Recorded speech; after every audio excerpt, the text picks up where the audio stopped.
আচ্ছা, আমি দুনিয়াতে আছি কেন? আমি দুনিয়াতে এসেছি কেন? এক সময় তো আমি ছিলাম না, আবার এক সময় আমি থাকবও না। কেউ এসে চিরস্থায়ী হতে পারে নাই, তো আমরাও পারবো না। তো আল্লাহ পাক আমাদেরকে সৃষ্টিটা করলেন কেন? আমার কাছে আমার রব কি চান? আমি যদি না থাকতাম তাহলে আমার পরিবার চলতো কিনা, আমার সমাজটা চলতো কিনা, আমার শিক্ষা ব্যবস্থাটা চলতো কিনা, আমার দেশটা চলতো কিনা, এই বিশ্বের ঘূর্ণন চলতো কিনা, আর্নিক গতি চলতো কিনা, থেমে যেত? উত্তর না। আমি না থাকলে আর্নিক গতি থামতো না। আমি না থাকলে কি আমার পরিবার থেমে থাকতো না, আমার সমাজ থেমে থাকতো না, এই মসজিদ থেমে থাকতো না, এই রাজনীতি থেমে থাকতো না, অর্থনীতি থেমে থাকতো না, দেশও থেমে থাকতো না, উম্মাও থেমে থাকতো না। তাহলে আল্লাহ পাক আমাকে কেন সৃষ্টি করলেন? আমার কি রোল আছে এখানে? আমার কি ভূমিকা? এই এতটুকু চিন্তা করার মতো আমাদের জেনারেশন আমরা পাচ্ছি না। আপনারা ফোন বের করে ছবি তুলতেছেন, ভাবেন এগুলো নিয়ে। আমাকে দিয়ে কি করবেন? আমাদের তো কিচ্ছু করার নাই এই কথাগুলো বলা ছাড়া। এই কথাগুলো বলা বা সচেতনতা তৈরি করা ছাড়া আমাদের হাতে কিছুই করার নাই। Not at all, absolutely nothing. কিচ্ছু করার নাই। এইসব ফ্যান্টাসি দিয়ে লাভ নাই।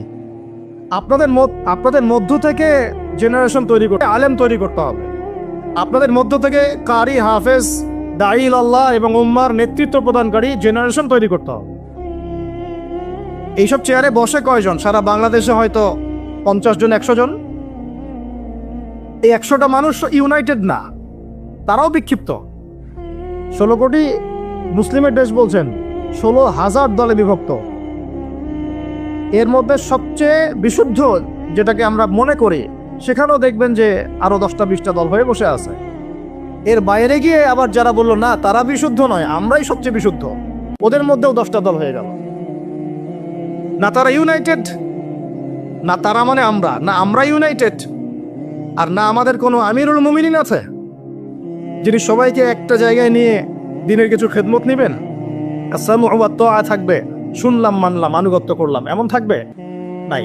না কোনো ইকোনমিক বেস, না কোনো স্বতন্ত্র মিডিয়া, না স্বতন্ত্র প্রযুক্তি, না কোনো স্বতন্ত্র মানে পলিটিক্যাল প্ল্যাটফর্ম, কিছু না। অনেকেই দৌড়াচ্ছেন পশ্চিমাদের তন্ত্রমন্ত্রের পিছনে, এইটাও নেক্সট সুরতে ধোকা খাচ্ছেন। আমি আমার কথা স্পষ্ট করে বলে দিলাম, এটাও নেক্সট সুরতে ধোকা খাচ্ছেন। এটা তাদের জন্য শোভা পায় যারা ধর্ম এবং রাজনীতি আলাদা করে চিন্তা করেন। ওইটা একটা জিনিস, এটা একটা জিনিস, সে তার মতো রাজনীতি করছে। এটা তাদের জন্য শোভা পায়। যাদের কাছে কোরআন আছে, যাদের কাছে হাদিস আছে, নবীর সুন্নাহ আছে, তারা যখন এই ড্রেনের মধ্যে